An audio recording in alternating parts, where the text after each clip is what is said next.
Qu'est-ce que c'est pas là? David, they speak? They speak? לא הבנתי, האמת, לא הסתכלתי כמה היה. טוב, לפי דעתי זה הספיק. עכשיו, אם חסר, תגיד לי. פעם חסר. מי שחסר, אתה, וגם מהפנים שלך, כי לא רואים אותך. בוא, on y va les amis, c'est bon? Allez. Vous êtes prêts? Vous me voyez? Ça va? Vous me voyez bien? Tout va bien? Non, là, on ne te voit plus du tout, là. Ah bon? Ah, là, on ne te voit plus du tout, là. Ah, là, on te voit. Vous me voyez là? בטח. פיני. אתה יפה, דוד. בלי עין הרע.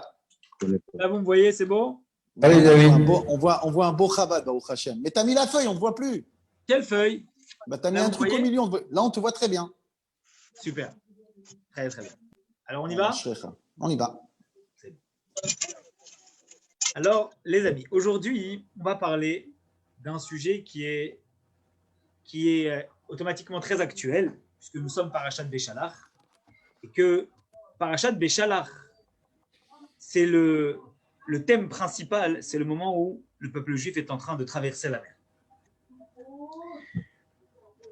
Vous vous souvenez, on en a parlé lundi dans la Soudia de la Gemara, dans le Talmud que nous avons parlé ensemble. Eh bien, il y a eu de grands miracles qui se sont produits au moment de la traversée. Et lorsqu'ils sont arrivés de l'autre côté, eh bien, ils se sont rendus compte de ces miracles-là et ils ont commencé à chanter un chant. À propos de ce chant, il est écrit, je souhaite la bienvenue à Michael qui vient nous rejoindre, à propos de ce chant de la traversée qu'ils ont entrepris au moment où ils sont sortis, Az Yashir Moshe Uvnei Israël, et Yashir Azot, ce chant-là. Il y a dans la Gemara 3 avis pour définir comment a été ce chant, de quelle façon ils se sont exprimés lorsqu'ils ont chanté. Premier avis, c'est l'avis de Rabbi Akiva.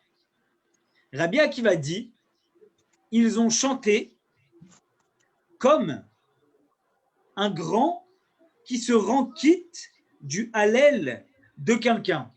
Autrement dit, Moshe Rabbeinu, il disait la Shira, il disait chaque verset, Az Yashir Moshe, et à la fin de chaque verset, les Béné Israël répondaient Ashira l'Hachem. Nous chantons pour Akadosh Baruch Hu, nous chantons pour Dieu. Ça veut dire qu'eux ne disaient pas les versets, d'après Rabbi Akiva, mais eux répétaient, après chaque verset entonné par Moshe Rabbeinu, Ashira l'Hachem. Il disait, par exemple, on va dire, Sous Verchom Ravayam, Ashira l'Hachem, etc., etc. Et au bout de chaque verset, verset après verset, eh bien, il disait Ashira l'Hachem. Il y a un deuxième avis qui discute avec Rabbi Akiva et qui dit « Je ne pense pas que c'est comme ça ». C'est l'avis de Rabbi Eliezer, le fils de Rabbi Yossé Aglili. On va l'appeler Rabbi Eliezer. Rabbi Eliezer disait « En vérité, Moshe Rabbeinu, il l'a dit d'une traite, la Shira, et eux, eh bien, ils ont répété quand Moshe Rabbeinu a fini, ils ont dit la Shira eux à leur tour. Ou, deuxième façon de voir la chose, Moshe Rabbeinu disait un verset et eux répétaient le verset dit par Moshe Rabbeinu. Comme un enfant finalement à qui on fait répéter quelque chose. On lui dit, dis les mots, Baruch, Baruch, Ata, Hashem, etc. Comme une personne à qui on cherche à faire répéter. Rabbi Akiva donc était en train de dire que eux ne disaient pas la Shira mais répondaient Ashira l'Hachem à chaque verset. Rabbi Eliezer il dit non. Moshe Rabbeinu disait chaque verset, et ensuite les Béné Israël répétaient verset après Moshe Rabbeinu. Il y a un troisième avis dans la Gemara qui dit, c'est l'avis de Rabbi Nechemia, il dit c'est pas exactement comme ça que ça s'est passé. En vérité, Moshe Rabbeinu et les Béné Israël, ils ont eu le roi HaKodesh, ils ont eu l'inspiration divine au même moment, et quand ils ont eu l'inspiration divine, qu'est-ce qu'ils ont fait? Alors, il disait la Shira. En même temps. Donc Moshe, et les béné Israël étaient inspirés en même temps par Dieu, et au même moment, ils ont entonné la Shira, ils ont dit ensemble ce chant que nous disons de Aziashir Moshe, sauf que le verset dit Aziashir Moshe au béné Israël, et Ashira Azot, d'accord, les morts, en disant. Ça veut dire quoi en disant? Ça veut dire justement que si on dit que Moshe et les béné Israël ont dit, et qu'après on répète encore une fois en disant, c'est qu'on fait référence quand même qu'il y a un décalage entre ce qui est dit par Moshe Rabbeinu et ce qui est dit par les béné Israël. Le les morts, à chaque fois qu'il y a marqué les morts dans la Torah, c'est en guise de transmission. Mais si là ils le disent tous en même temps, c'est qu'il n'y a pas de transmission, puisqu'ils le disent tous au même moment. D'après l'avis de Rabbi Akiva, eux, Moshe Rabbeinu disait les versets et eux répondaient à Shira Lachem. Donc il y avait en quelque sorte une question et une réponse. La question de Moshe Rabbeinu qui disait le verset et la réponse des béné Israël qui disait à Shira Lachem, nous chantons à Dieu. D'après le second avis, qui est l'avis de Rabbi Eliezer, Moshe Rabbeinu disait un verset et eux répondaient par le même verset. Donc il y avait aussi une transmission. Mais d'après le troisième avis, si on dit qu'ils le disaient tous en même temps, Moshe et les béné Israël ont été inspirés par Dieu, par ce chant-là de la Shira, en même temps, au même moment, alors il est où le lémor? Il est où le en disant? Elle est où la transmission? Rashi nous dit, en vérité, dans la Gemara, dans la Tosefta plus précisément, nous dit en vérité, ils l'ont dit au même moment, mais le premier verset, c'est Moshe Rabbeinu qui l'a dit seul. Aziashir Moshe Bnei Israël Tashir Azot Hashem, Ashir ala Hashem Kigaoga, Sous Verochevo Ramavayam. Ce verset-là, c'est Moshe Rabbeinu qui l'a dit seul. Et à partir de Ozi Vezimratia Ka Vayehi Li Lishua, tous ces versets qui suivent dans la Shira, alors là, ils l'ont tous dit en même temps. Et donc, d'après l'avis de Rabbi Nechemia, le troisième avis, c'est aussi en fait une question-réponse entre Moshe et les béné Israël, puisque Moshe Rabbeinu enclenche le premier verset, mais dès la fin du premier verset, à partir du deuxième verset, ils l'ont tous dit en même temps. Moshe et les béné Israël, ensemble, ont continué à partir du deuxième verset, toute la Shira, tout ce chant-là, tous ensemble. Lorsqu'il y a une discussion dans le Talmud entre différents tzaddik, différents rabbins, il y a toujours deux questions qu'on doit se poser. La première, c'est d'essayer de comprendre ensemble quel est le fruit de cette discussion. Finalement, quand on imagine que plusieurs personnes discutent d'une chose, c'est qu'il y a un intérêt dans cette discussion. Ça veut dire qu'il y a quelque chose que nous sommes censés apprendre de cette discussion, une chose qui est importante, une chose qui nous permet finalement de comprendre comment se passent les différentes choses et pourquoi on discute. Il y a toujours une explication pour expliquer une discussion.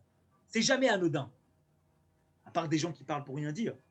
Et quand on est en train de parler des sages de la Gemara, s'ils sont en train ensemble, les trois, de discuter comment ils ont dit la Shira, comment ils ont dit le chant, qui l'a dit avant, qui l'a dit après, comment ils l'ont fait. Est-ce que c'est comme un petit qui fait le Hallel? Il répète. Est-ce que c'est comme un grand qui fait le Hallel, qui dit seul, ou qui répète Amen à la bracha d'un autre? Il y a un but. C'est pas pour rien qu'on est en train de discuter et de dire ces choses-là. Il y a une explication. Et la question qu'on veut savoir, c'est que nous, de notre côté, quand on se situe et qu'on regarde cette discussion entre les différents sages, ces trois différents sages, Rabbi Nechemia, Rabbi Akiva, Rabbi Eliezer, on se dit, mais pourquoi ils discutent de comment il a dit?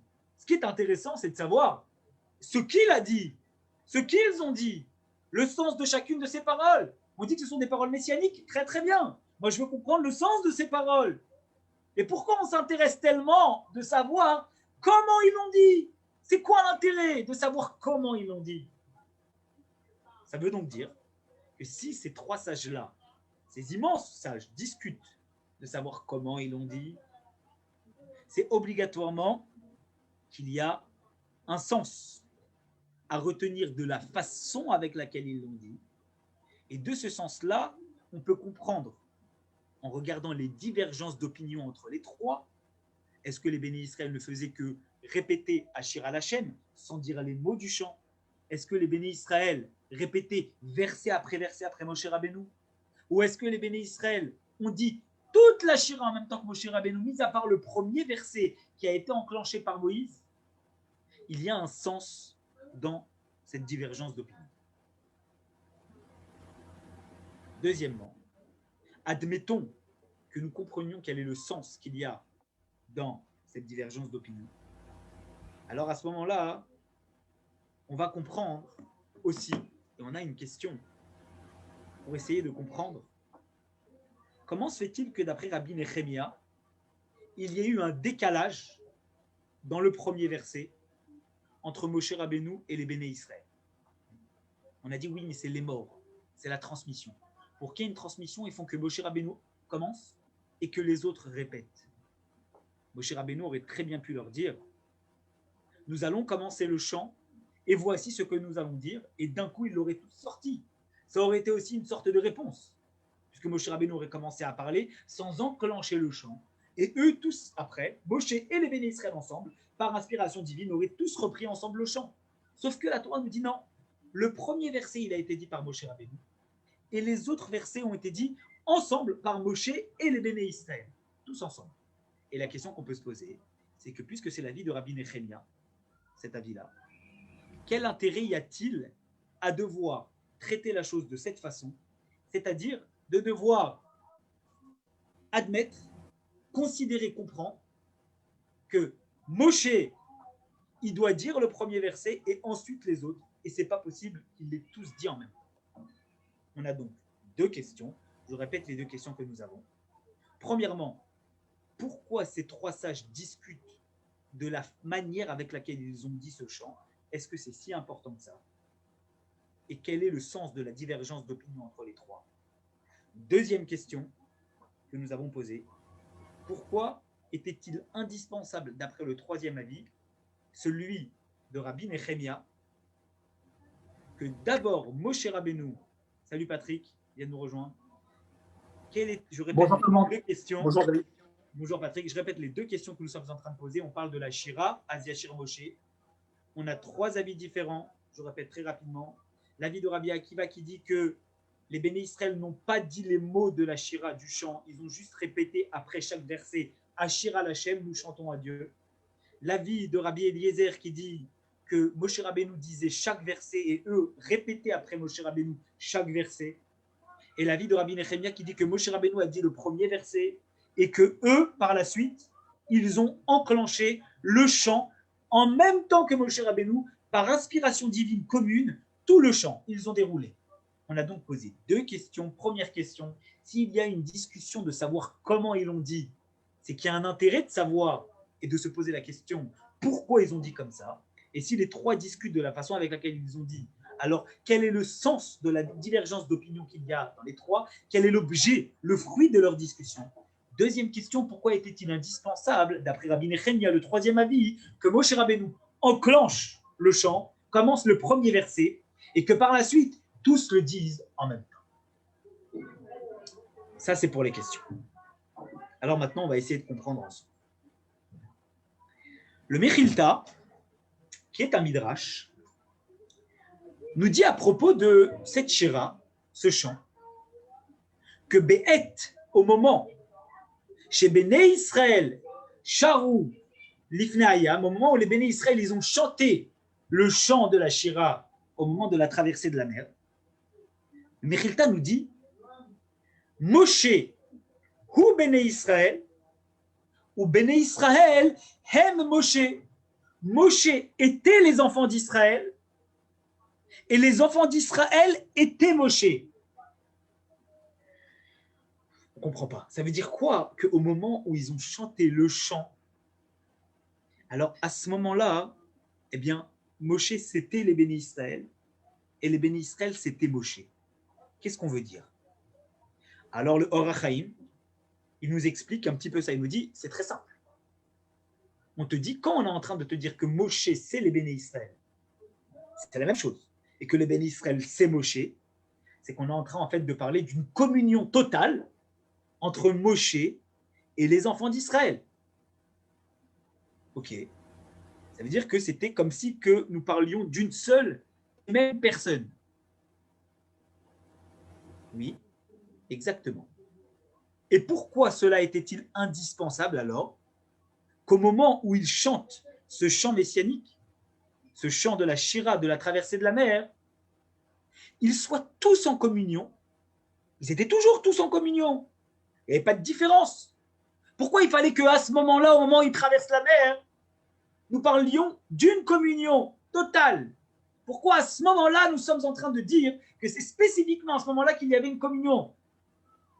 Deuxième avis, deuxième possibilité, et deuxième question que nous pouvons nous poser sur cette phrase du Mechilta et sur cette explication du Or HaChaim. Attends, tu es en train de dire, d'accord, qu'ils étaient en communion. Excuse-moi, quand je vois une personne qui dit quelque chose et que les autres répondent Asher à la chaîne, ils répètent toujours la même chose. Il n'y a pas de communion entre les deux, puisque c'est une question, une réponse, une communion. C'est quand tout le monde est ensemble, quand tout le monde fait la même chose au même moment. D'après le deuxième avis, ils ont répété après Moshe Rabbeinu. Alors eux, ils étaient peut-être en communion, mais ils répétaient après Moïse. Donc il n'y avait pas une réelle communion entre Moïse et les béné Israël, puisqu'ils ne faisaient que répéter ce qu'ils disaient. Et d'après le troisième avis, celui qui a priori se rapproche le plus de la communion, parce qu'on dit qu'ils ont tous enclenché ensemble, à partir du deuxième verset, le chant, Moshe et les béné Israël, donc là on peut parler d'une vraie communion, il y a toujours un problème. C'est que le premier verset, il n'y a que Moshe Rabbeinu qui l'a dit. Donc oui, il y a une communion, mais à partir du deuxième verset, pas à partir du premier. Et donc cela vient renforcer la question que nous avons posée à propos du Mechilta. Pourquoi le Mechilta est-il en train de nous dire, a priori, qu'au moment où ils ont chanté la Shira, ils étaient Moshe, c'est les béné Israël, et les béné Israël, c'est Moshe? Non, c'est pas vrai. Les béné Israël, c'est les béné Israël, puisque parfois ils répètent et parfois ils sont tous ensemble. Eux, ils sont peut-être en communion, mais Moshe Rabbeinu, il est de son côté, puisque Moshe Rabbeinu ne fait jamais exactement la même chose au même moment que les béné Israël. Il y a toujours une différence. Alors c'est quoi cette histoire de communion dont nous sommes en train de parler, d'unité totale dont nous sommes en train de parler entre les béné Israël et le peuple juif? En vérité, il faut réussir, lorsqu'on regarde ça, à comprendre une notion qui est primordiale. C'est de comprendre la définition de l'unité. Puisque nous sommes en train de parler de communion. La question est de comprendre, c'est quoi la communion? Parce qu'on est en train de remettre en cause le principe même de communion entre Moshe et les béné Israël, sous prétexte que dans les trois avis, on n'a jamais une vraie communion, puisque Moshe et les béné Israël ne disent jamais exactement la même chose au même moment. Il y a toujours une différence.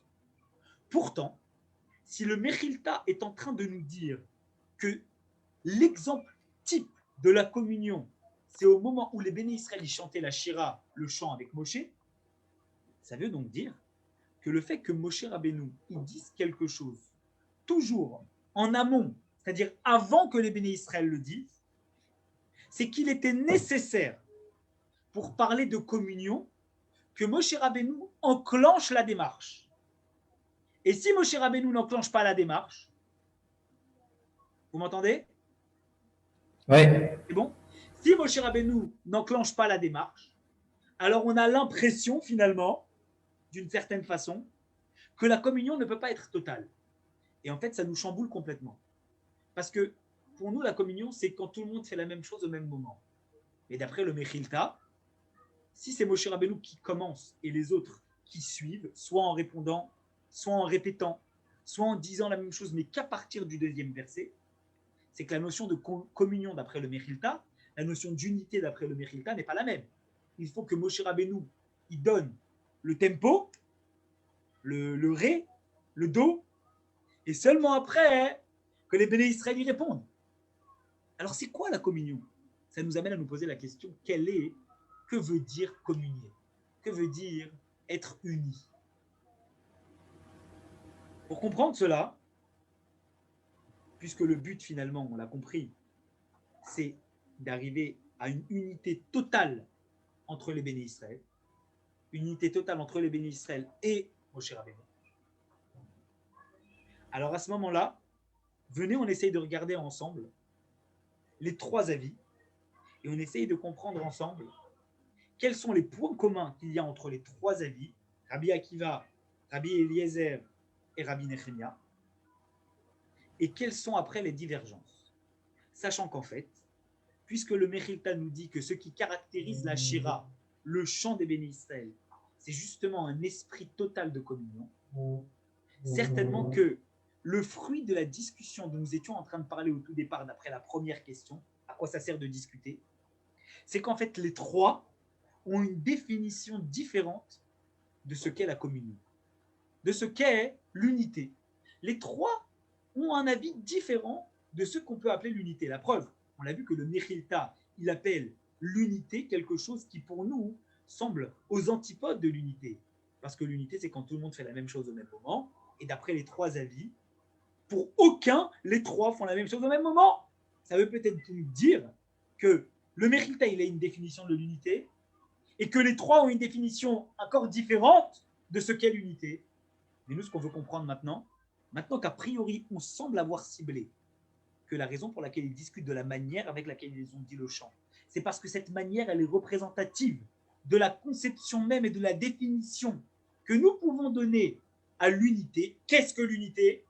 Ça veut dire quoi être uni? Et donc, regardons ensemble les points communs qu'il y a dans les trois avis et regardons après les divergences qu'il y a. Et comme ça, nous allons réussir à comprendre quelle est la définition, la conception même de l'unité d'après Rabbi Akiva, d'après Rabbi Eliezer et ensuite d'après Rabbi Nechemia. Et pourquoi chacun définit l'unité comme ça. Premièrement, les points communs qu'il y a entre ces trois avis. Dans les trois, c'est Moshe qui donne l'impulsion, on l'a dit. Aussi bien d'après Rabbi Akiva, qui dit que Moshe disait les versets et eux répétaient Ashir al Hashem, Moshe donne l'impulsion. Aussi bien d'après Rabbi Eliezer, qui dit que Moshe disait les versets et eux répétaient les versets, c'est Moshe qui donne l'impulsion.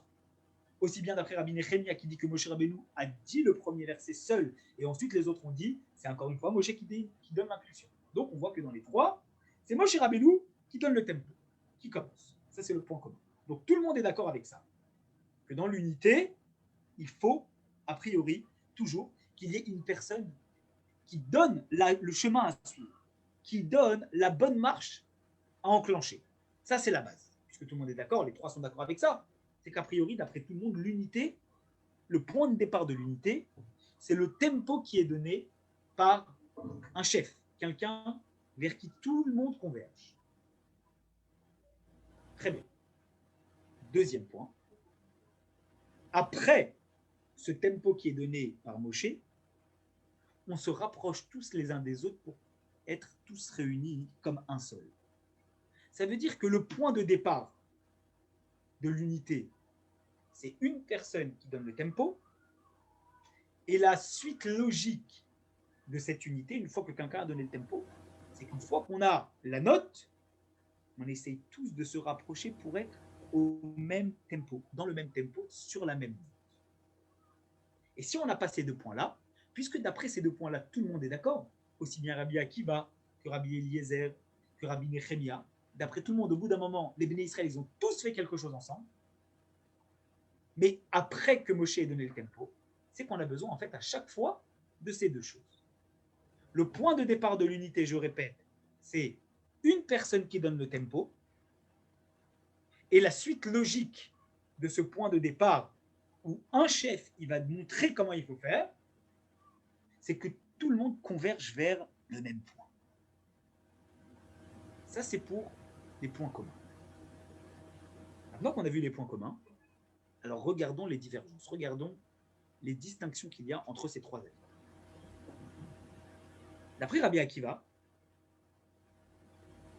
qui disait que la Shira, elle a été dit chaque verset par Moshe Rabbeinu, et les Béné Israël répondaient juste à Shir al Hashem. Ça veut donc dire que, d'après Rabbi Akiva, la vraie unité, c'est pas quand on répète après le chef. Même si on répète tous ensemble après le chef. La vraie unité, d'après Rabbi Akiva, c'est quand le chef, il dit les choses, et nous, on est tellement annulés devant le chef que la seule chose qu'on dit, c'est pas de répéter après lui, parce que ça voudrait dire s'immiscer au même niveau que lui, mais c'est répondre comme Amen, Ashira Lachem. Nous chantons à Dieu. Le chef, il dit, et nous, ce qui définit notre unité, c'est qu'on n'est rien devant le chef, et encore plus rien devant Dieu, et on répond Amen à ce qu'il dit. On est complètement annulé devant le chef et devant Dieu, devant celui qui donne le tempo et devant celui vers qui nous chantons, que on ne peut même pas répéter, on ne peut même pas dire. La seule chose qu'on peut faire, c'est dire Amen, Ashira Lachem, Ashira Lachem. Nous chantons devant Dieu, nous chantons devant Dieu. Ça, c'est la première conception de l'unité. La première conception de l'unité, c'est d'être tous annulés en ne ressentant même plus l'existence propre que chacun a indépendamment de l'autre. Du coup, on est tous au même niveau et on n'est même pas en mesure de répéter devant le chef. Parce que si le chef il nous donne le tempo, ce n'est pas juste le tempo qu'il nous donne, c'est la marche à suivre à chaque instant. Et nous, on ne fait que suivre ce qu'il dit et c'est tout. On est complètement annulé. Donc, d'après Rabbi Akiva, la vraie unité, elle repose sur quoi? Elle repose sur la soumission la plus totale, sans expression du moi, sans expression de l'individualité de chacun. Ça, c'est la vie de Rabbi Akiva. La vie de Rabbi Eliezer, qui disait que les bénis Israël, Moshe disait le verset, et eux répétaient le verset. Il y a une conception différente de Rabbi Akiva. Parce que les bénis Israël répètent le verset après Moshe. Rabbi Akiva dit, le point de départ de l'unité, c'est toujours le même. C'est Moshe Rabbeinu qui donne le tempo.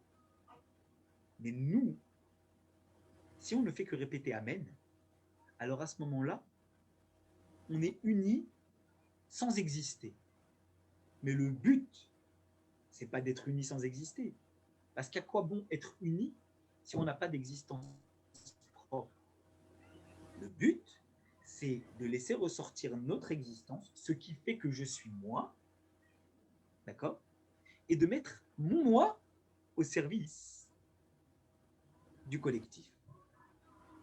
Prenons l'exemple, pour comparer Rabbi Akiva et Rabbi Eliezer, ces deux exemples-là. Rabbi Akiva, il dit, un groupe, c'est quand tout le monde est identique et tout le monde annulé devant la tête. On n'existe même plus.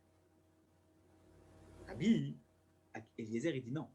Un groupe, c'est être effectivement soumis devant la tête, mais où chacun est capable de faire ressortir son individualité et la mettre au service du collectif. Parce que sinon, à quoi ça sert? Du coup, si tout le monde répète Ashira Lachem, eh bien à ce moment-là, on ne dit même pas les mots, on ne prononce même pas les mots.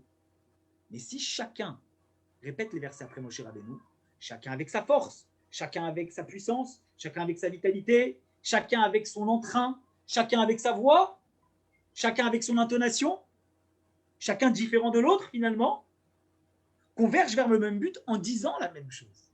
Mais c'est chacun qui met le sien, qui met son moi au service du collectif. Et ça, c'est la définition de l'unité d'après Rabbi Eliezer. S'il y a des questions, n'hésitez pas. Le but, c'est qu'on comprenne. Donc, il ne faut pas hésiter à poser des questions. On est là Cette shira, elle a été chantée après la traversée de la mer. Exactement. Donc, ils ont pu l'apprendre, ils ont pu la pratiquer. C'est pas par miracle. Tout d'un coup, tout le monde se met à chanter la même chose.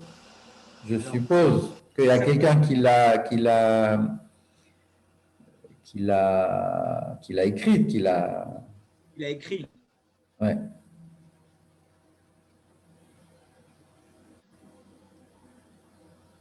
Alors, d'après Rabbi Rabbi Akiva, eux, ils l'ont pas imaginé, ils n'ont pas inventé la shira. Ouais. En vérité, Moshe Rabbeinu disait les versets, après ils ont juste répété Ashir Hashem, nous chantons devant Dieu. Ils chantaient Ashir Hashem après chaque verset. Mais après la vie de Rabbi Eliezer, ils ont, comme c'était spontané de la part de Moshe Rabbeinu, après avoir traversé la mer, alors eux, ils répétaient verset après verset. D'après le troisième avis, c'est d'après l'avis de Rabbi Nechemia, c'est pas juste une histoire, d'accord, où ils viennent et ils commencent à répéter spontanément après Moshe Rabbeinu ou à répéter Amen, Ashir al Hashem devant Moshe Rabbeinu, mais eux-mêmes, ils ont eu la même inspiration divine que Moshe Rabbeinu, mis à part le premier verset. Le premier verset, c'est Moshe Rabbeinu qui l'a dit, c'est Moïse qui a dit le premier verset. Donc, et après, Ozi des Imratka, Vaye, Vilishua, Zekili Vanveu, Eloki Avivaromenu, toute la suite de la Shira. Alors à ce moment-là, ils l'ont tous dit en même temps, mais en même temps que Moshe Rabbeinu. Donc, ils ont eu Roi HaKodesh, inspiration divine, en même temps que Moshe Rabbeinu d'après le troisième avis. Donc, il n'y a pas eu, à aucun moment, ils l'ont appris. Soit ils ont répété après Moshe Rabbeinu qui a eu seule l'inspiration divine, d'après les deux premiers avis, ou ils ont juste dit Amen, Ashir al Hashem, soit d'après le troisième avis, l'avis de Rabbi Nechemia, ils ont eu l'inspiration divine. Mais ma question, c'est pourquoi on fait intervenir l'intervention divine? Ça peut être juste humainement parlant. Moshe a ressenti et le peuple juif a ressenti ce besoin de glorifier ce que Dieu vient de leur faire. Oui, c'est très juste. Pourquoi il a fallu que ce soit par inspiration divine? Autrement dit, d'où la Torah, elle sait que c'est par inspiration divine. Pour un point, c'est quoi ce point? C'est que comment commence la Shira? Az Yashir. Ainsi, Yashir, il chantera au futur. Si on utilise un langage futur lorsqu'on parle de la Shira, c'est qu'automatiquement, on est en train de dire que ce chant-là, il n'a pas une portée présente en fonction des événements qui ont eu lieu, mais il a une portée sur l'avenir. Une portée qui est prophétique. Et automatiquement, si elle a une portée prophétique, puisque c'est Az Yashir, nous dit la Torah, alors ça n'a pas une dimension juste sur la considération de ce qui s'est passé au passé, quand on a traversé, ou au présent, quand on a fini de traverser. Ça a aussi une portée sur l'avenir. Et voilà pourquoi on souhaite la bienvenue aux deux personnes qui nous ont rejoints, M. Truman et M. Raymond, où on définit que finalement, on est en train de dire qu'il y a trois avis différents qui nous permettent de comprendre le concept même de l'unité. Le premier avis, celui de Rabbi Akiva, qui dit que quand les bénis Israël, les enfants d'Israël, ils ont dit la Shira, eux, Moshe disait chaque verset, et eux répondaient Ashir al Hashem. Ils répétaient comme Amen. Autrement dit, ils étaient complètement annulés devant Moïse. Je souhaite la bienvenue également à tous ceux qui sont parmi nous. Rav David. David. Il répondait Amen. Oui. Et pourquoi c'est marqué Az Yashir Moshe? Qui c'est qui a marqué Az Yashir Moshe? Moshe, il ne va pas marquer sur lui dans la Torah de Moshe Rabbeinu ou Az Yashir Moshe. Exact. Pourquoi Az Yashir Moshe? Qui a dit Az Yashir Moshe? Très très bonne question. Ça veut donc dire que si c'est marqué Az Yashir Moshe et que Moshe Rabbeinu lui-même écrit ainsi chantera Moshe et les bénis Israël, il est en train de dire deux choses. Premièrement, ça peut faire référence au fait que moi-même, Moshe et les bénis Israël, nous chantons quelque chose. Deuxièmement, si ça a une conception, je dirais, prophétique, ça veut donc dire que le Moshe dont nous faisons référence ici, c'est peut-être un autre Moshe, un Moshe qui chantera plus tard. Et comme le Zohar nous dit Rabbi Shimon Bar Yochai, que Itpash tout a des Moshe Bechol Naravedara, que l'âme de Moïse redescend dans chaque génération, ça veut donc dire que ce chant qui a été entonné par les bénis Israël et qui est marqué, c'est le même chant qui sera chanté plus tard au moment de Mashiach, par Mashiach qui a l'âme de Moshe Rabbeinu et par les bénis Israël.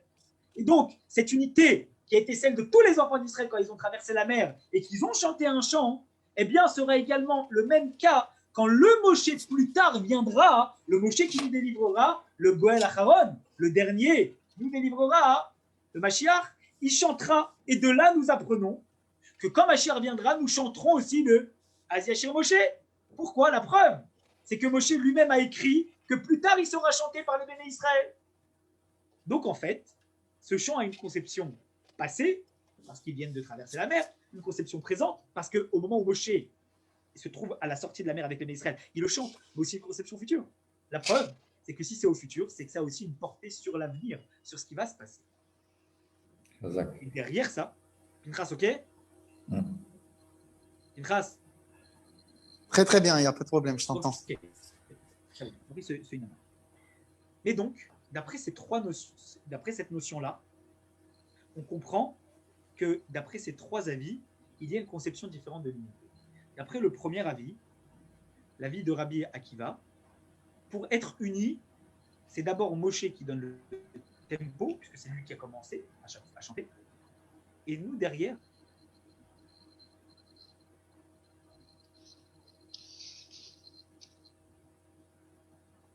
Ça coupe, David.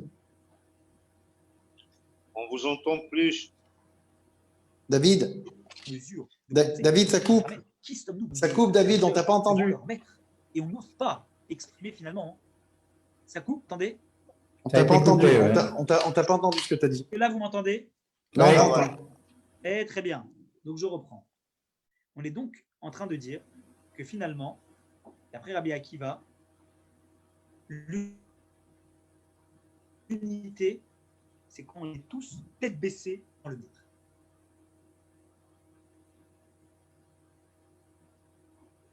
On est tous comme dire des mots que le maître. C'est pas possible. On est annulé, on est baissé. D'après l'avis de Rabbi Akiva, Eliezer, pardon, il répétait les versets après versets. Ça veut dire qu'ils ont compris d'après eux que la définition de l'unité, c'est pas être comme du bétail, c'est avoir la tête élevée, être soumis devant le maître qui donne le tempo, mais mettre chacun ce qui fait son individualité au service du collectif. Moi, je suis ci, moi, je suis ça, toi, tu es un tzaddik, toi, tu es expert dans ça, toi, tu es expert dans ça. Alors, on va tous converger vers le même but et on va tous mettre notre statut, je dirais, notre don au service du collectif. Deuxième notion, d'après Rabbi Eliezer, il reste l'avis de Rabbi Nechemia. Rabbi Nechemia, lui, qui disait quoi? Qui disait qu'en fait, les Béné Israël et Moshe ont dit ensemble, tous ensemble, en même temps, tous les mots de la Shira. Sauf que le premier verset, il a été dit que par Moshe et le reste par les autres. Toujours la même notion, que Moshe donne l'impulsion. C'est nécessaire que le chef donne l'impulsion pour l'unité. Il dise, oh, allez, on est unis. Le chef, il nous réveille. Mais après ça, la vraie unité, c'est quand le maître et l'élève ne font qu'un au point qu'ils disent la même chose d'une même voix, sans distinction. Ça ne veut pas dire qu'on est au même niveau que le maître, ça veut dire que le maître, il donne l'impulsion, mais que nous, quand on s'exprime, c'est comme si le maître s'exprimait. Et le maître, quand il s'exprime, c'est comme nous, quand il s'exprime, que nous nous exprimons. C'est exactement la même chose. Il n'y a pas de différence. Donc, trois conceptions différentes de l'unité. Soit l'unité, c'est tous annulés devant le maître et on ne parle même pas. Soit l'unité, c'est tous annulés devant le maître, mais on met notre individualité au service du collectif. Soit l'unité, d'après le troisième avis, c'est qu'on est tous annulés devant le maître, mais on est tellement annulés que nous parlons de la même voix que le maître. Et nous et le maître sommes la même chose. Voilà pourquoi le Mechilta était en train de dire au départ que Moshe, c'est les Béné Israël, et les Béné Israël, c'est Moshe. Parce que d'après les trois avis que nous avons cités, dans les trois cas, on a toujours l'impulsion du maître, Moshe qui donne l'impulsion aux Béné Israël. Moshe, c'est les Béné Israël. Ça veut dire que Moshe, il montre la voie aux Béné Israël. Mais les Béné Israël, c'est Moshe. Les Béné Israël, comme d'après ce troisième avis, c'est-à-dire que le Mechilta se rapproche plus de l'avis de Rabbi Nechemia, les Béné Israël sont Moshe. Ils ne peuvent s'exprimer qu'à travers Moshe. Même s'ils sont soumis, eux, ils sont Moshe. Ils sont d'une même voix avec Moshe Rabbeinu. Et donc, c'est la même chose. On voit bien que dans ces trois cas-là, à chaque fois, quelle que soit la conception de l'unité que nous sommes en train. David, excuse-moi, une question. Ouais. Si les Béné Israël, c'est Moshe, bon, ça n'a peut-être rien à voir avec la Shira. Mais donc, quand il a été chercher les 10 commandements, pourquoi ils ont fait le veau d'or? Si c'est Moshe, les Béné Israël. C'est une très bonne question.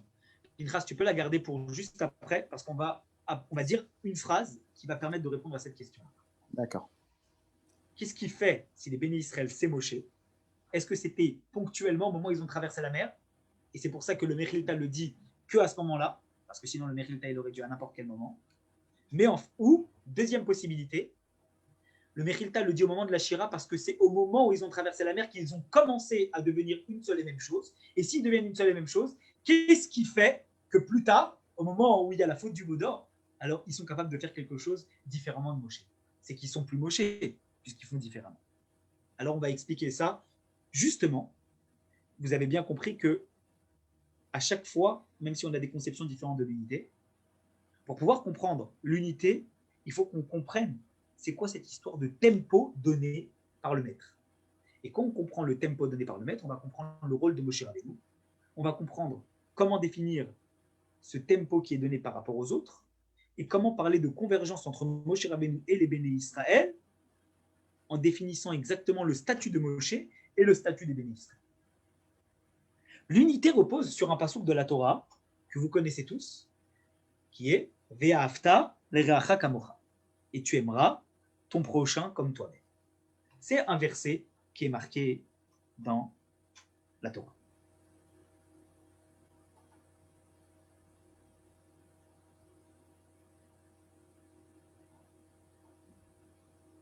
Faire des vagues sont différentes. Du reste, vous connaissez très très bien, à chaque fois, quand on voit un couple, par exemple, vous m'entendez? Tout est bon? Oui. Quand on voit un couple, quand on voit deux personnalités différentes, qu'est-ce qu'on dit? Les opposés s'attirent. Et quand on voit deux personnalités qui sont les mêmes, qu'est-ce qu'on dit? Qui se ressemblent, s'assemblent. Mais c'est quoi? En fait, tu cherches à chaque fois une excuse pour pouvoir te justifier de ce que tu vas dire. Ça marche comment? C'est quoi? Quand tu veux, c'est qui les opposés s'attirent. Quand tu veux, c'est qui se ressemblent, s'assemblent. Alors, ça marche comment? Il dit, mais en fait, parce que l'amour, c'est les deux. Et dans le passage Ve'ahavta l'ereacha kamocha, vous avez la définition même du concept de l'amour. Pourquoi? Parce qu'en fait, vous voyez que dans Ve'ahavta et tu aimeras l'ereacha ton prochain, kamocha comme toi-même, vous avez des versets vous avez des mots qui s'opposent les uns aux autres. En vérité, si vous parlez de l'ereacha ton prochain, c'est que vous êtes en train de parler de ton prochain et de toi-même, comme de parler de deux personnes qui sont complètement différentes, mais qui vont s'unifier autour de la même chose. C'est-à-dire que Ve'ahavta, c'est quoi l'amour? C'est l'ereacha et kamocha. C'est l'ereacha toi, kamocha, c'est l'ereacha l'autre, kamocha toi, que toi est égal à l'autre. Donc l'amour, c'est quand toi et l'autre, qui sont deux entités complètement distinctes, s'unifient. Donc la première définition de l'amour, c'est deux personnes qui sont différentes et qui s'unifient autour de la même chose. Les opposés s'attirent. On dit deux choses qui sont différentes, qui vont s'attirer l'un à l'autre. C'est une mission, c'est pas évident. Mais voilà, d'y attirer. Et l'attirance, c'est aussi quelque chose à construire. La vraie attirance, elle se construit, c'est pas juste comme ça. Parce que sinon, c'est pas de l'attirance. L'attirance, sinon, elle est éphémère. L'attirance dans le monde moderne, si elle repose que sur le physique, alors elle est éphémère. La vraie attirance, c'est une attirance qui est intellectuelle, qui est conceptuelle, qui est également physique, et qui est surtout basée sur des centres d'intérêt communs, etc., etc. Donc ça se construit. Ça, c'est le... Et pas que dans un couple, mais même dans l'amitié de deux personnes, entre un élève et son maître, entre un serviteur et son maître, entre un roi et son peuple. C'est toujours la même chose quand on parle de deux entités qui doivent s'attirer. Il y a une construction. Et cette construction, elle peut reposer sur cette première notion qui dit qu'on a deux choses. Et ces deux choses-là, qu'est-ce qui va se passer? Elles vont s'unifier. À la base, elles sont différentes, elles vont s'unifier. On peut imaginer aussi autre chose. Deuxième possibilité.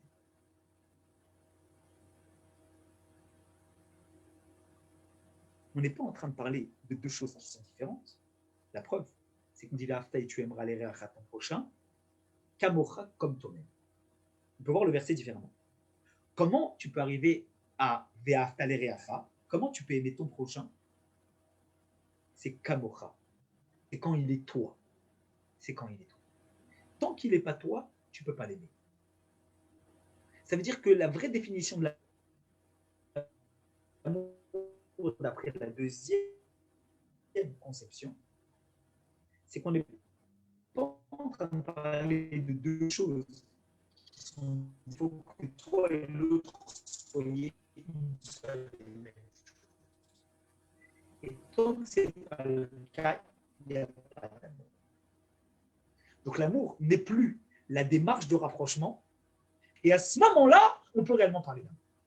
Donc en fait, vous voyez que dans le même verset, on peut imaginer la chose de façon différente.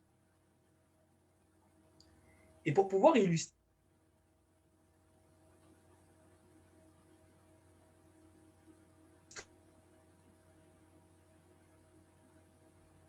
ces deux façons-là, soit c'est deux choses différentes qui se rapprochent, soit c'est une seule et même chose qui produit l'amour, mais nous une union. Vous entendez? Oui, mais Ah, bon, il y a des coupures. Ça coupe de temps en temps. il y a des coupures. Le réseau, ça, vous m'entendez? Oui, c'est bon. Là, c'est bon? Tout le monde Oui. m'entend? C'est bon? Hmm. Super. Alors, je continue. Vous avez compris ces deux définitions qu'on peut imaginer sur le concept d'amour et d'unité. Donc, l'unité, puisqu'on a dit que l'amour, le verset qui illustre l'unité, c'est l'amour. Vous avez donc compris que l'amour, donc comme l'unité, finalement, c'est soit deux choses qui sont différentes et qui se rapprochent l'un de l'autre, soit une seule et même chose, quand elle est véritablement une seule et même chose qu'on peut parler d'amour. Donc, ce n'est pas juste un rapprochement, c'est une fusion. C'est ça la différence. Rapprochement de deux entités différentes ou fusion pour ne faire qu'une seule et même chose. On l'a parlé comme ça, on va dire, philosophiquement parlant, de deux notions. Et ces deux notions, elles ont une source dans la Torah. On les retrouve dans deux endroits de la Torah. On la retrouve dans le Tanya, le livre écrit par l'Admour Hazaken, Rabbi Shneur Zalman.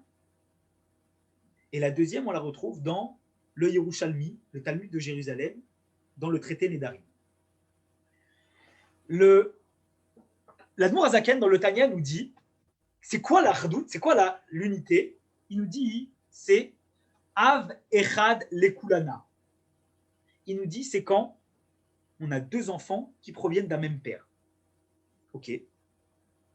Que nous dit le Talmud de Jérusalem, dans le traité Nedarim? Il nous dit, Israël Koma Achat, Israël Gouf Achat.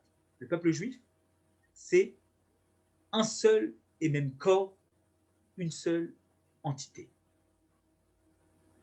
Quand vous regardez les deux définitions, vous comprenez tout de suite qu'en fait, ça fait référence aux deux définitions qu'on a annoncées juste avant. Parce que quand on dit Avechad Lekulana, on est en train de dire qu'on provient chacun d'un même père. C'est qu'on a en fait deux entités différentes qui convergent vers un point de départ qui est identique. Mais quand on est en train de dire, d'après le Talmud de Jérusalem, que nous sommes une seule et même entité, une seule et même personne, c'est que finalement, une seule et même corps. C'est que finalement, on parle de l'esprit de fusion dont nous avions parlé avant. Donc ces deux concepts philosophiques pour comprendre l'amour du prochain, l'unité, on les retrouve dans la Torah, la vision de l'Admour Hazaken dans le Tanya, et la vision du Talmud de Jérusalem dans le traité Nedarim. Si on essaye de pousser un peu, et qu'on essaye de réfléchir ensemble, on se dit non mais il y a un problème. Parce que si je devais moi-même me questionner sur la vraie définition de l'amour, pour moi, le summum de l'amour, c'est Israël Goufachat. C'est quand il y a une fusion totale. C'est quand on est une seule et même chose. L'autre, quand on est deux choses qui proviennent de la même source, ok, on converge, on n'est pas fusionnaire. Et la vraie unité, c'est la fusion. Donc on pourrait en fait se questionner sur la raison pour laquelle l'Admour Hazaken dans le Tanya, il définit la Achdout, il définit l'unité, non pas comme une fusion, mais comme, je dirais, un ancêtre commun dont nous provenons l'un et l'autre. Pourquoi il ne dit pas que la vraie unité, c'est Israël Goufachat, c'est une seule et même chose? Alors, pour expliquer ça, il faut comprendre, d'accord, la différence qu'il y a entre le père qui donne deux enfants et l'esprit même de corps. Quand on dit que le peuple juif est un seul et même corps, on a l'impression qu'en fait on parle de fusion. Mais si on pousse un petit peu, qu'est-ce qui se passe? Si on est en train de dire que le peuple juif c'est l'entité qui regroupe le corps humain, on peut très bien se dire que dans le corps humain, il y a plein de membres, et tous ces membres-là, ils sont peut-être connectés les uns avec les autres, mais ils sont chacun différents les uns des autres. Donc ça veut dire qu'on parle malgré tout de convergence, mais de répartition, chacun avec son rôle, chacun avec ce qu'il représente. D'un autre côté, quand on est en train de parler de Av Echad Lekulana, un père qui est commun aux deux enfants, on est en train de dire que ce qui rapproche les deux enfants, c'est quoi? C'est qu'ils ont un ancêtre commun. Mais l'ancêtre commun, le père, d'accord? Si on dit que Dieu est notre père et que nous sommes les enfants, et que nous sommes en train de nous identifier à Dieu, qu'est-ce qui fait que nous nous identifions à Dieu? C'est parce que c'est notre père. Pourquoi Dieu c'est notre père? C'est parce qu'en fait, il a donné une partie de lui à chacun de nous, et à ce moment-là, toutes ces âmes que nous avons chacun de nous, elles convergent vers la même chose, vers Akadosh Baruch Hu, vers Dieu. Donc l'origine de nous, l'origine de ce que nous sommes, elle tire sa source où? D'Akadosh Baruch Hu. Mais de la même façon que lorsque l'âme, elle descend sur terre, même si on a l'impression qu'elle est une part de Dieu, en vérité, elle garde la même puissance que Dieu lui-même. Alors oui, elle est voilée par le corps, et on ne la voit pas, et le but c'est de la dévoiler, et le but c'est de la révéler, etc. Mais Dieu, comme il est à l'intérieur du corps, c'est la même chose que Dieu comme il est en haut, ou Dieu comme il est entièrement. Parce que comme on avait défini il y a quelque temps, on avait dit que la puissance du soleil, si je prends une part du soleil, cette part-là, elle est aussi puissante que le soleil lui-même. Elle est peut-être moins grande, mais elle est aussi puissante. Donc l'âme qui est à l'intérieur de nous, elle est aussi puissante que Dieu. C'est une part de Dieu, mais à l'origine, on vient tous de lui. Dieu a créé l'homme et il n'en a créé qu'un. Donc nous sommes tous descendants de lui, donc de l'unité. Oui, c'est juste, mais plus que ça, monsieur Raymond. Parce que c'est en vérité, on n'est pas descendant d'Adam. On est une part de Dieu, chacun. Ce qui nous rapproche, quand on dit Avechad Bekulana, que nous avons tous un ancêtre commun, c'est pas du darwinisme. C'est pas de dire on a un ancêtre commun qui est une créature et de elle nous descendons. Non. C'est de dire que nous sommes tous, comme nous avons une part de Dieu en nous, nous sommes tous en quelque sorte Dieu. Pourquoi? Parce que nous avons une part de lui en nous. Est-ce qu'elle est révélée? Est-ce qu'elle n'est pas révélée? Ça, c'est notre mission au jour le jour. Mais quelle est la différence entre cette définition-là de la conception de l'unité et la définition du corps? C'est que quand on est en train de dire que nous avons tous un ancêtre commun, c'est-à-dire que nous avons tous une âme qui découle de Dieu, qu'est-ce qu'on est en train de dire? On est en train de dire que ce qui nous rapproche de Dieu est au-delà même du partage. Parce que le partage n'affecte en rien la connexion que nous avons avec Dieu. Pourquoi? Puisque Dieu, la puissance de Dieu en haut, est exactement la même en bas lorsqu'elle est en chacun de nous. Et donc, la définition de partage n'existe pas dans la conception de cette unité-là. Pourquoi? Parce que même s'il y a un partage, on reste exactement la même puissance que ce que est Dieu en haut et avant que l'âme descende sur terre. Et donc maintenant, on arrive à comprendre la définition et la détermination, la distinction entre les deux définitions, celle du Talmud de Jérusalem et celle du Tanya. Donc on pensait que c'était beaucoup plus puissant de dire que nous sommes tous un même corps. Mais en fait, ça l'est moins. Pourquoi? Parce que quand on dit qu'on est tous un même corps, quand on regarde au fond, on est tous des membres et chaque membre, il est différent. La preuve, c'est qu'on n'a pas tous le même membre. Si on n'avait qu'un seul membre en nous, alors à ce moment-là, on ne vivrait pas, parce qu'on a besoin de chacun des membres. Donc c'est l'unité de choses différentes, mais qui sont après un partage des tâches, un partage de rôles. Par contre, d'après le Tanya, on peut dire que nous avons tous un ancêtre commun. C'est avant le partage. C'est-à-dire que le partage n'affecte en rien la source initiale. Et que comme c'était à l'origine, c'est comme ça aujourd'hui. Et ça, c'est la conception que l'Admour Hazaken amène dans le Tanya sur l'unité. De dire que finalement, les deux sont justes. Mais celle qui est peut-être encore plus puissante, c'est de dire que nous sommes ce que nous sommes, mais que ce qui nous unifie à Dieu n'a en rien été affecté par le fait que l'âme elle est descendue sur terre en perdant de la puissance. Dieu en nous, c'est comme Dieu en haut, avant même qu'on parle de partage. Le partage n'a pas affecté la puissance et la luminosité et la lumière de Dieu lorsque l'âme est descendue sur terre. Elle est restée exactement du même. Maintenant, la question, on a défini au départ les 3 divergences d'opinion sur la définition de l'unité. On a expliqué après que dans l'unité, dans l'amour, il y a 2 conceptions différentes. Mais il manque quelque chose. C'est qu'on n'a toujours pas expliqué 2 choses. Premièrement, pourquoi c'était nécessaire que Moshe Rabbeinu donne le tempo. On n'a toujours pas dit ça. Pourquoi pour l'unité, il faut que Moshe donne le tempo. Deuxièmement, deuxième chose qu'on n'a pas expliqué, c'est quoi? C'est qu'on n'a pas expliqué maintenant dans la conception, je dirais, mystique et philosophique que nous avons eue sur l'amour et l'unité, on n'a pas compris comment on y arrive à ça. Parce que, personnellement, moi, si vous me dites dans quoi tu te retrouves le plus, je dis oui, effectivement, maintenant j'ai compris comme quoi le principe d'être tous descendants de Dieu sans que la lumière elle soit affectée, comme Dieu il est en haut, Dieu il est en bas, en nous, j'ai compris. Mais j'ai du mal à ressentir ça. Et la question qu'on aimerait savoir, c'est comment on fait pour ressentir ça.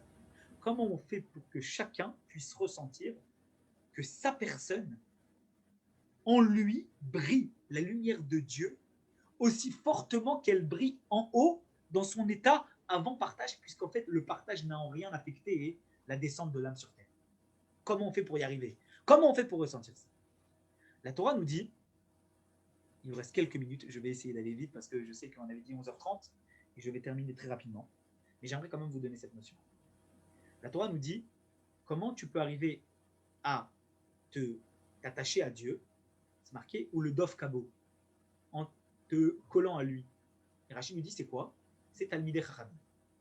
Autrement dit, ce qui nous permet de pouvoir ressentir la puissance de notre Neshama, qu'elle puisse être extériorisée, qu'on puisse la ressentir dans nos membres, dans notre chair, qu'on puisse vibrer, qu'on puisse ressentir cette connexion pleinement. C'est par quoi? C'est en s'attachant au tzadikim. En s'attachant au Chachamim. C'est Rachid qui nous dit ça dans le Sefer Devarim ou le Dov Kabo, et tu t'attacheras au tzadikim, Ve'alarta midrachav, et tu t'attacheras au Dov Kabo pour s'attacher à lui, Ve'alarta midrachav, tu iras dans leur chemin. C'est quoi leur chemin? Rachid nous dit le chemin des tzadikim, les Chachamim, la Emunat Chachamim, la foi qu'on a envers les tzadikim, l'attachement qu'on a, pas simplement dans leur étude, mais dans leur comportement, en essayant de se rapprocher le plus possible d'eux, c'est ça qui permet finalement de ressentir pleinement Akadosh Baruch. Mais malgré tout, il y a quand même une différence entre ce qu'on peut appeler le verset ou le Dov Kabo et se coller à lui, et à l'Arta Bidrachav qui est au pluriel, qui dit et aller dans ses cheveux. Parce que peut-être qu'en fait, l'interprétation n'est pas de dire dans le même verset se coller à Dieu et s'attacher aux enseignements des sages. C'est peut-être qu'en fait, ces 2 versets-là, se coller à lui et ça, aller dans leurs préceptes, fait référence à des sages. Sauf qu'elle met les sages à différents niveaux. Elle dit que lorsqu'on parle de l'Arta Bidrachav, tu iras dans leur chemin, cela fait référence à tous les tzadikim. Quand c'est marqué Dov Kabo et tu te colleras à lui, à qui cela fait référence? Ça fait référence au Nasiador, au prince de la génération. Ça fait référence à Moshe Rabbeinu. Ça fait référence au maître de la génération. Pourquoi? Parce qu'en fait, vous pouvez très bien percevoir que Moshe et Aaron étaient 2 très grandes personnes. Et il y avait tous les ékénim, tous les maîtres. Mais Moshe, il était là, et Aaron, il était en dessous, et Yoshua, il était là, et les ékénim, ils étaient là. Et pourtant, la sagesse, elle était peut-être la même, sauf qu'il y en a un qui avait une connexion avec Dieu, la possibilité de pouvoir voir Akadosh Baruch Hu, percevoir la lumière de Dieu, beaucoup plus que les autres, bien que la sagesse, elle peut-être était exactement la même. Et c'est justement ce que Korach a dit. Korach a dit, et pourquoi nous on n'est pas au même niveau? Pourquoi vous vous mettez au-dessus? Il y a quoi la différence? Nous aussi, on a la même connaissance que vous. Si on a la même connaissance que vous, pourquoi vous vous mettez au-dessus? Parce que Dieu, il a dit comme ça. Il y a Moshe Rabbeinu et il y a des autres. Moshe Rabbeinu, c'est Moshe, et les autres tzadikim, les autres Talmidei Chachamim, c'est les autres Talmidei Chachamim.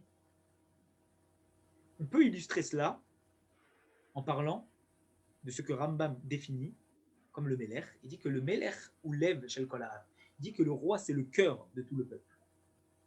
Question, pourquoi il dit que c'est le cœur et pas la tête? C'est bizarre. On veut dire que Melech, le roi, c'est la tête de tout le peuple. Il dit non. Expliquez pourquoi. Il dit parce que les tzadikim, eux, c'est la tête du peuple. Mais le Melech, le roi, lui, c'est le cœur du peuple. Pourquoi? C'est très simple. Prenez le corps humain. Quelle est la différence entre la tête et le cœur? La tête, c'est elle qui véhicule le sang, la vitalité dans chacun des membres en fonction de la quantité qu'il a besoin. Autrement dit, c'est elle qui jauge combien ce membre-là a besoin. La tête, elle va lui donner, en fonction de l'information qui passe, elle lui transmet une certaine dose de vitalité, elle fait en sorte que tel membre puisse avoir tel mouvement. Et un autre membre va avoir une dose différente de sang. À l'inverse, le cœur, lui, il n'est pas là en train de jauger et différencier les gens en fonction de la quantité de vitalité qu'ils ont besoin. Le cœur, il envoie des impulsions sanguines d'une quantité exactement identique pour tous les membres. Et après, la tête, elle va venir et elle va jauger en fonction des membres. Il dit le roi, c'est pas celui qui crée une différence entre les gens du peuple. Le roi, c'est celui qui donne la même source, la même puissance, la même, je dirais, la même impulsion de vitalité à tout le monde la même. Avant le partage. Et c'est là qu'on voit la distinction entre les deux définitions du Talmud de Jérusalem et celle du Tanya dans la comparaison entre les tzadikim et le Moshe Rabbeinu de la génération. Quand on était en train de dire que les tzadikim, c'est eux la tête, c'est parce qu'en fait, on est en train de dire que c'est comme le corps qui a différents membres et chaque membre a besoin d'une dose de vitalité. Et on lui envoie la dose de vitalité en fonction du membre, ce qu'il est. Mais quand on est en train de dire, comme le Tanya dit, que la hardout, le summum de l'unité, c'est Avechan Lekulana, c'est-à-dire au-dessus même du partage, c'est la définition comment Dieu, il nous est révélé, il nous est impulsé par le Moshe de la génération, sans partage, sans distinction, comme le cœur qui envoie des impulsions, sans faire de différence entre les autres membres. Et ça, c'est ce qui donne la vitalité au-delà même du partage et de ce qui nous distingue les uns des autres. Parce qu'une personne pourrait dire, pourquoi moi j'aurais moins que lui? Parce que toi, tu es différent de lui. Oui, mais si je suis différent de lui, c'est à moi de laisser exprimer ma différence. Et de là, on lui répond, sache que à la base, à l'origine, tu as la même source de vitalité que tout le monde.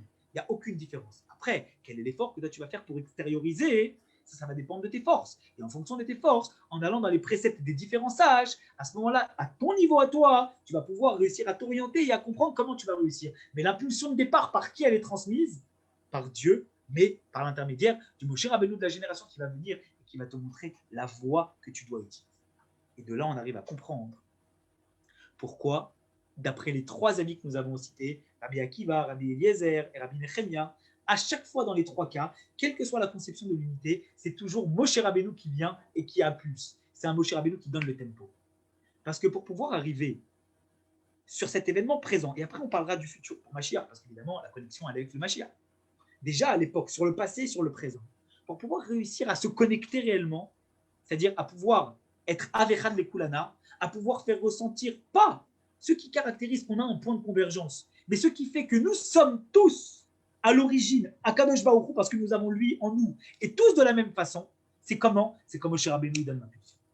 Quand le Moshe Rabbeinu de la génération il donne l'impulsion, comme c'est le cœur, c'est celui qui donne l'impulsion identique à chacun, à ce moment-là, ça nous permet à chacun de révéler le Hachem que nous avons en nous, le Dieu que nous avons en nous, cette part d'Akadosh Baruch Hu qui nous permet de tout extérioriser. Mais après, pour la voix, alors là, on a des maîtres, on a des tzadikim, on a des chamim, on a des maîtres, on a des rabbanim. Mais Moshe Rabbeinu, c'est Moshe Rabbeinu. Les chachamim, c'est les chachamim. Et les rabbanim, c'est ceux qui nous aident à comprendre comment il faut se diriger. Mais l'impulsion de départ, par qui elle est donnée? Par Moshe Rabbeinu. Par le Moshe Rabbeinu de la génération. C'est pour ça que c'est le point de convergence entre les trois avis. Tout le monde, les trois, à leur façon, disent que l'unité, c'est l'unité, chacun de sa façon. Mais la base, c'est quoi? C'est Moshe Rabbeinu qui donne le tempo. Parce que ça, c'est la base de savoir que le Moshe Rabbeinu de la génération, c'est celui qui donne le tempo. Parce que c'est lui qui est unifié à nous. Nous sommes lui et il est nous. Pinchas disait tout à l'heure, oui, mais il y a une question. Ça ne marche pas. Pourquoi? Parce qu'on voit bien que quand ils sont arrivés devant le veau d'or, alors à ce moment-là, ils se sont déconnectés. Exactement, c'est exactement ça, Pinchas. En se déconnectant du Moshe Rabbeinu de la génération, tu te déconnectes de Dieu. Et c'est ce qui s'est passé. Qu'est-ce qui a fait qu'ils ont commencé à faire le veau d'or? C'est quand ils ont pensé que Moshe Rabbeinu était mort. Comme ils ont pensé que Moshe Rabbeinu était mort, c'est les parachats qui vont suivre, on va en parler parachats qui dit ça. Ça a influé qu'ils ont dit on va faire un veau d'or. Et donc du coup, ils se sont déconnectés de Dieu. Mais tant qu'une personne, elle pense qu'elle peut se connecter à Dieu sans être connectée au Moshe Rabbeinu de la génération, alors à ce moment-là, ça ne marche pas. Parce qu'eux, ils se sont dit quoi? Moshe Rabbeinu est mort, on va se connecter à Dieu. Ils sont connectés à Dieu, ils sont allés carrément dans le mur, ils ont fait un veau, ils ont fait n'importe quoi. Ça veut dire que dès qu'ils se sont déconnectés d'un chouïa à Moshe Rabbeinu, ils ont commencé à se déconnecter de Dieu. Et en fait, c'est exactement ça. Moshe Rabbeinu, quand est-ce que le peuple juif est Dieu? C'est quand Moshe Rabbeinu est le peuple juif et quand le peuple juif est Moshe Rabbeinu. Quand on est unis avec le Moshe Rabbeinu de la génération, alors à ce moment-là, il ne peut rien nous arriver, puisque on a l'impulsion de départ et on a le chemin, la voie qui nous permet de nous tracer et de savoir ce que Hachem veut. Mais dès qu'on se déconnecte au Moshe Rabbeinu de la génération, on est perdu. Des Moshe Rabbeinu de la génération, il y en a eu. Il y a eu Moshe Rabbeinu. Il y a eu Yehoshua, son successeur. Il y a eu Rabbi Shimon Bar Yochai. Et le Rabbi, c'est le chef de la génération. J'aimerais juste préciser cette notion, que vous compreniez, que je ne suis pas juste en train de vous dire quelque chose comme ça, parce que certainement que certains d'entre vous se disent, mais pourquoi il nous parle le Rabbi? Il y a plein de tzadikim. C'est vrai. J'aimerais juste vous préciser un point. Et je pense que vous allez aller dans mon sens. Puisqu'on dit que le Moshe Rabbeinu de la génération, c'est celui qui est lié au peuple juif, il doit pouvoir avoir une attache avec chaque personne du peuple juif. Il doit pouvoir être lié avec chacun. Les grands tzadikim de la génération sont des gens qui sont extrêmement pieux et très érudits en Torah. Mais le problème, c'est quoi? C'est que être très érudit en Torah ne te rattache pas à l'ensemble du peuple juif. Pourquoi? Parce que tu as peut-être que 10% du peuple juif qui sont très érudits en Torah. Et du coup, si un maître de Torah va parler de Torah, il va pouvoir créer une connexion avec une partie du peuple juif qui, eux, sont connectés à la Torah. Imaginez maintenant que vous vous retrouvez devant un très grand tzaddik qui est un expert en Torah. Vous allez vous sentir tout bête devant lui. Pourquoi? Parce que vous allez sentir que vous n'êtes pas du tout à son niveau. C'est admissible, il n'y a pas de problème. Est-ce que vous allez vous connecter à lui? Vous allez dire, oui, ma neshama, elle est connectée à lui, mon âme, elle est connectée à lui, à sa kedusha, à sa Torah. Mais est-ce que vous, vous êtes connecté à lui? Quand vous allez ressortir d'avoir parlé avec lui, est-ce que vous allez sentir que vous vous êtes connecté à lui? Est-ce que vous allez sentir que vous avez créé un lien d'effectif avec lui? Vous allez dire, difficile, parce que lui, il est là en Torah et moi, je suis là. Et donc, du coup, le fait d'être un très grand sage et érudit en Torah ne peut pas faire d'un tzaddik le chef de la génération. Pourquoi? Parce qu'un chef de la génération, il ne peut pas être que un grand érudit. Il faut qu'en même temps qu'il soit un très grand érudit, il faut qu'il puisse avoir la possibilité de se connecter avec les scientifiques du peuple juif, avec les physiciens, avec les économistes, avec les ingénieurs, avec les gens du peuple, avec les gens qui sont très élevés, avec les scouts, avec toutes les personnes du peuple juif.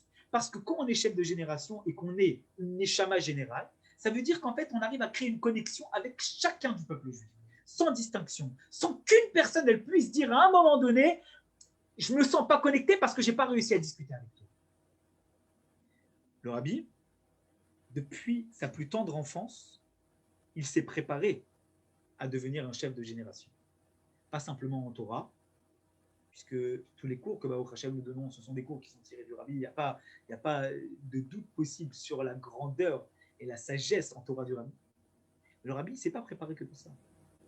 Le Rabbi, il a compris que pour être un chef de génération, il faut pouvoir être connecté à tout le monde. Il a fait des études de physique, il a fait des études de biochimie, il a fait des études de sciences. Le Rabbi avait 7 doctorats.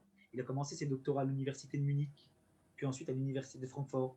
Et ensuite, il a finalisé ses doctorats à l'université de la Sorbonne. Et il a 7 doctorats de l'université de la Sorbonne. Et je pourrais vous les envoyer, vous les verrez. Ils sont publiés, ils existent.